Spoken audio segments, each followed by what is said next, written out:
ক্ষমতায় এখন আর নেই, কিন্তু মানুষ যখন বিপদে পড়ছে তখনই মানুষের কাছে পৌঁছে গিয়েছেন কান্তি গাঙ্গুলি। এক সময় দাপুটে বাম নেতা ছিলেন, এমনকি রাজ্যের সুন্দরবন উন্নয়ন দফতরের দায়িত্ব সামলেছেন তিনি। তাই সুন্দরবনকে হাতের তালুর মতন চেনেন তিনি। কখনো ঘূর্ণিঝড় আমফান, কখনো বা বিধ্বংসী ঘূর্ণিঝড় ইয়াস। যখনই সুন্দরবনের আকাশে দুর্যোগের ঘন মেঘ জমেছে, তখনই এলাকার মানুষদের পাশে ছুটে এসেছে বাম নেতা কান্তি গাঙ্গুলি। রবিবার সকালে ধুতি পাঞ্জাবি পরে মনের নদীর তীরে এলাকার মানুষদের হাল হকিকত জানতে ত্রাণ সামগ্রিক নিয়ে হাজির হন কান্তি গাঙ্গুলি।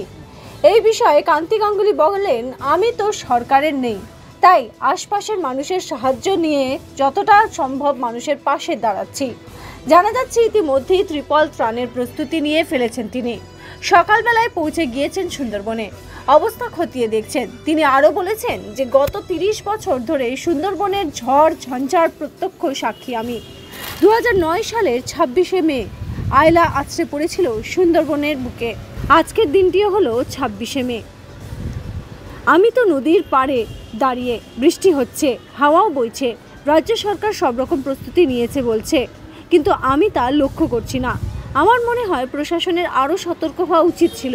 এদিকে ঘূর্ণিঝড় রোমালের ল্যান্ডফলের সময় যত এগিয়ে এসেছে, তত রাজ্য জুড়ে খারাপ হচ্ছে আবহাওয়া। প্রবল বৃষ্টি শুরু হয়েছে উত্তর ও দক্ষিণ 24 পরগনা জেলার, সঙ্গে চলছে দমকা হাওয়াও। আমি এখন আছি নদীর পাশে।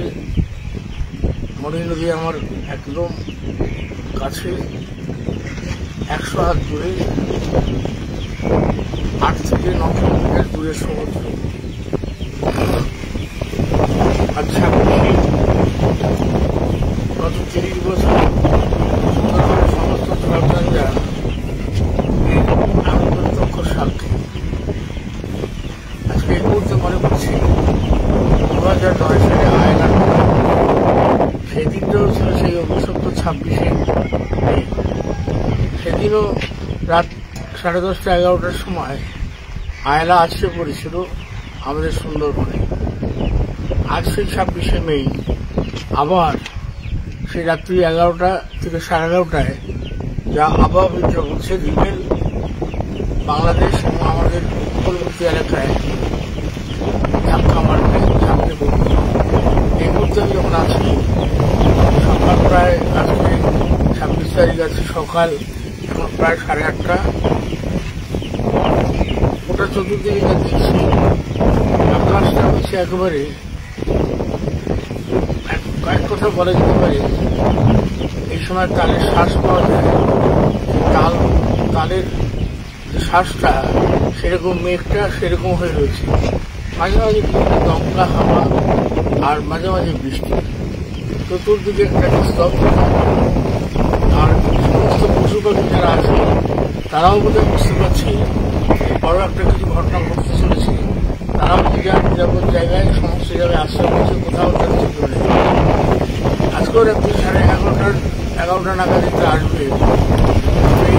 এটা হচ্ছে পঞ্চমী, হয়ে গেল চতুর্থী পঞ্চমী। আর এই রিমেল ঝড় 120 থেকে 135-এ যদি আসে, যদিচ বাংলাদেশে যাবে, সাগর দ্বীপটাকে আঘাত করবে এবং উপকূলবর্তী সমস্ত এলাকাতে আঘাত করবে। যা আবহাওয়াবিদরা বলছেন, 1 মিটার জল উঠবে। আজকে রাত্রি 11টা থেকে 12টার মধ্যে জোয়ারও থাকবে। যদি 1 মিটার জল ওঠে আর জলের যদি উচ্ছ্বাস, জলের যদি ঢেউটা বাড়ে, তাহলে অনেক বাঁধ ভেঙে যাওয়ার সম্ভাবনা থাকবে। সুন্দরবন আবার পুনর্বাসী আর একটা বিপর্যয়ের মুখে উঠবে। বাঁধ ভাঙা মানে চাষের জমি সব ধ্বংস হবে। আর ঝড়ের গতিতে যদি থাকে, বাড়িঘর ভেঙে চুরে অনেক পরিস্থিতি। যাই হোক, রাজ্য সরকার সতর্কবার্তা বলছেন, কিন্তু আমি সেই তৎপরতা লক্ষ্য করছি না। আর মানুষও যেন নিষ্ক্রিয় মনোভাব দেখছে,